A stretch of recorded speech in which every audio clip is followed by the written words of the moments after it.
So it's gotten crowded out of the news by the myriad of Reggae Boys World Cup issues. But back-to-back double Olympic sprint champion Elaine Thompson-Herah made her season's debut last week, and she looked all right to me. Going over 60 meters, she was nippy and smooth like she never missed a beat from last season. And obviously, the question on everybody's mind was how would Elaine look and perform after leaving MVP and coach Stephen Francis. But you know, that was never a big concern for me.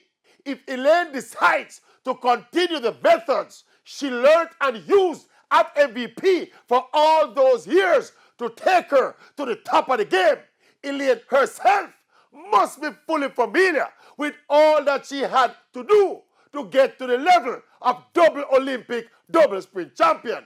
She would have personally gone through the preseason, the strength work, the endurance work, the speed work, the peaking at the right time. Elaine was at the center of the entire process. So now that she's more mature and more focused, me not see why, with the help of her new coaching team, she can oversee another round of championship success. You know what you mean? It's a thing called self-coaching.